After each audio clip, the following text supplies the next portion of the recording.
Now, the interesting thing in Germany, which I actually mentioned in my book, is after the hyperinflation stopped in 23, the Nazi Party actually gained a lot of seats. That the next year, the putsch, Hitler's putsch, was actually about 2 weeks before the inflation peaked. That's what actually provided the environment that made it possible.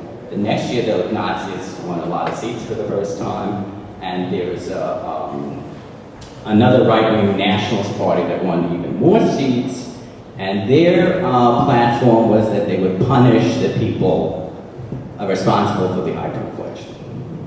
Now, the irony of that is a member of the Nationalist Party was the treasurer of Germany in 1915, 1916, and actually created the policies that led to the hyperinflation. They did not blame themselves. They didn't blame their party member. They blamed foreigners being responsible. They blamed speculators. They blamed the Jews. No government ever blames itself for creating inflation, ever. And the two groups of people always blamed are speculators and some foreign source, some foreign element, some foreign something. Without exception, without exception. But when you start reading that, and you will, and that's already happened actually, in the last few weeks. Other than that, South America countries have perennial inflation, Brazil, Chile, Peru. Brazil has the longest history of inflation in the world. Some people claim 500 years, it's a bit much, it's more like 450. And it's a great study for like how can inflation go on and on and on and on. And I actually call this slow inflation. First they had slow hyperinflation, meaning it took many, many decades or hundreds of years to create the value of your currency, millions and billions and trillions of times. Then they actually had fast hyperinflation where it happened really quickly. And now they've sort of cleaned up their act and they're in much better shape than the United States. So, other than South America, the collapse of communism gave rise to a whole bunch of hyperinflations. Yugoslavia had the second worst hyperinflation in the world at that time, only Hungary after Russia and the Ukraine were like pretty close. Basically what happened, they ran huge budget deficits for decades, which the United States has also been doing. And then finally, when their economies were exposed to the West and the open systems, everything collapsed and the currency devalued to nothing. Keynesian economics, and I'm not as strong an anti-Keynesian as many people. His ideas have been very misrepresented and misapplied by governments. It's adopted because of the 30s depression, and it led to chronic budget deficits. Now, that's not what Keynes said to do. He said in bad times you have deficits, in good times you should make extra money and pay off the deficits. Governments just said, hey, let's just have a deficit every year. It looks good. It's the easy way to go. So that's not what Keynes said to do. Bretton Woods in 1944, this backed the US dollar with gold. This is an international currency agreement, and other currencies were then backed by the US dollar. The problem with this, Bretton Woods was dissolved in 71, and all the gold backing was taken away. So we still have this system, sort of. Our currencies flow, and they've had since the late 70s. But people still see the dollar as a solid currency, even though it's not backed. As long as the gold was there, that was okay. But the gold has not been there for a long time. And plus, as we have said in this meetup many, many times, Fort Knox is not supposed to have been audited for 55 years, maybe 56 at this point. No one knows how much gold the United States has. Nobody. No one's law, no one's allowed to see. It could be $5 worth. No, we don't know. And when, think if you were a company on Wall Street and said, oh, I don't need to be audited, you can trust my books. Right. Now, what happened when the U.S. foreign governments tried to maintain Bretton Woods in the 70s, this actually led to the U.S. inflation being spread throughout the world, because governments had to print currency to buy dollars. And so not only did the U.S. have a lot of inflation in the 70s, Europe had a lot of inflation too. It actually spread to many, many other countries.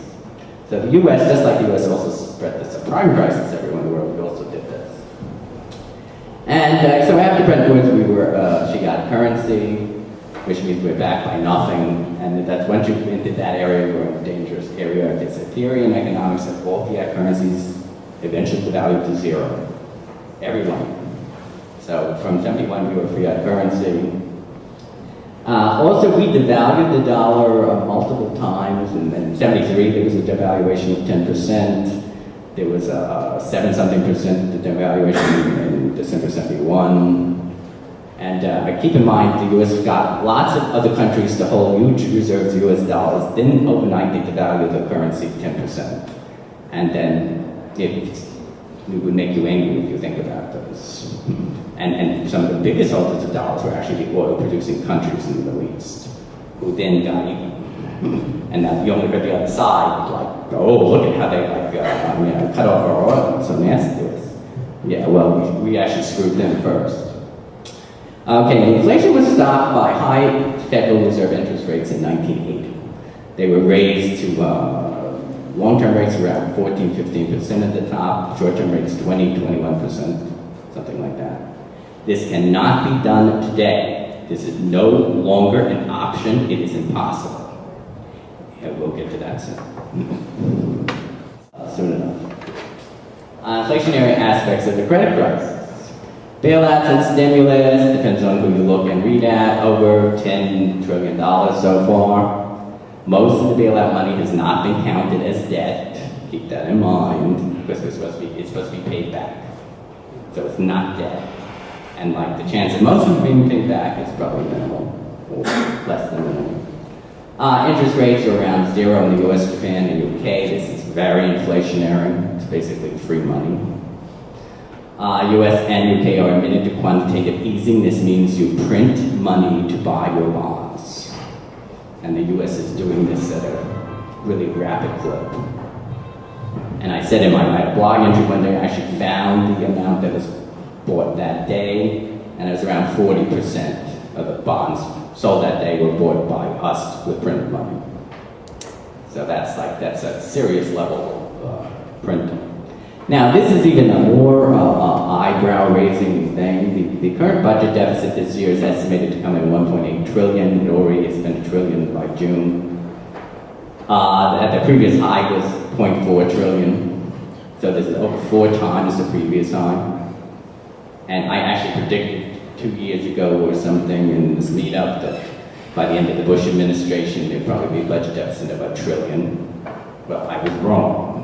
And people say, that can't be.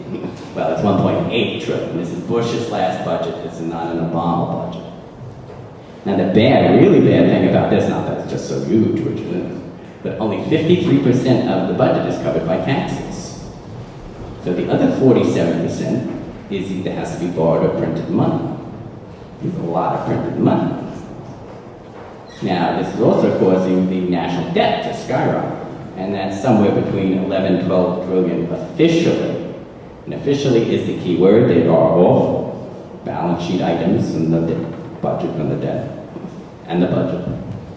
You know, this is like the rosy scenario. And it's rising very fast. It's not going to get better as the decade proceeds. You're going to get more and more payments for Social Security and Medicaid. Of course, baby boomers are retired. Let's look at this national debt. National debt is so high, interest payments would absorb all the taxes if interest would raise to the levels they were in the 70s. You know, assuming we have the same tax, everything else being equal, which it always isn't, of course. But the debt keeps going up each year, too, quite a lot. So if we had like an average of 17% interest rates, like in 1980 when Volcker came along, raised interest rates, all of our tax money would be used to pay interest on the national debt.